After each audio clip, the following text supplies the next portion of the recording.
3 August আমার ফ্রেন্ডের মেহেদি night ছিল। সো সন্ধ্যা 7টার আগে আমি পৌঁছে যাই। ওই রাতে অনেক বৃষ্টি হচ্ছিল, লিটারেলি ভিজে ভিজে পৌঁছাতে হয়েছিল। এটা হচ্ছে আমাদের পুতুল বউ, জাস্ট লুক অ্যাট হার। মাশাআল্লাহ, এত বেশি সুন্দর লাগছিল। আমরা আসার আগ থেকেই পাপড়ি আপু মেহেদি লাগানো স্টার্ট করে দিয়েছিল, যেটা স্টিল নাও চলছে। ভাই একটা কর্নেল বলে আমরা মিউজিক প্লে করতে চাচ্ছিলাম, বাট স্পিকারে কিছু একটা প্রবলেম করছিল। অনেক ঘন্টা পর ফাইনালি ব্রাইডের মেহেদি লাগানো শেষ। এরপর পাপড়ি আপু একটু ফটোশ্যুট করছিল মেহেদির। এরপর সবাই প্ল্যান করে একটা মেহেদির রিল বানাবে, তাই সবাই একটু একটু করে মেহেদি লাগিয়ে নিচ্ছিল। এই তো এখানে আমরা একজন আরেকজনকে ডিরেকশন দিচ্ছিলাম কিভাবে রিলটা বানাবো। এরপর 2-3টা টেকের পরে আমরা রিলটাকে ফাইনাল করি। এরপরে আসে আমার মোস্ট ফেভারিট পার্ট, চা।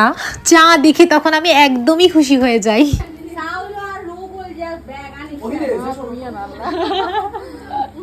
এরপর আমাদেরকে নাস্তা সার্ভ করে, বাট আমার জন্য চাটাই শো স্টপার।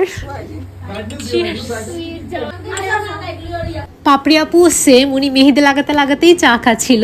চায়ের নেশা আসলে বড় নেশা। তারপর মিমি বলছিল ইয়াররিংস কিনবে, এরপর ওর সাথে মার্কেটে গেলাম। এরপর ইয়াররিং কিনে আবার বর্ণার বাসায় চলে গেলাম। যাওয়ার পরপরই দেখি ডিনার সার্ভ করে দিয়েছে। মেনিউ ছিল বিফ বিরিয়ানি। সো আমরা সবাই খেতে বসে গেলাম, আর পেছনে বর্ণা ফটোশুট করছিল। সবার প্রাইভেসির জন্য ফেস ব্লার করতে করতে আমি একদম টায়ার্ড হয়ে গেছি।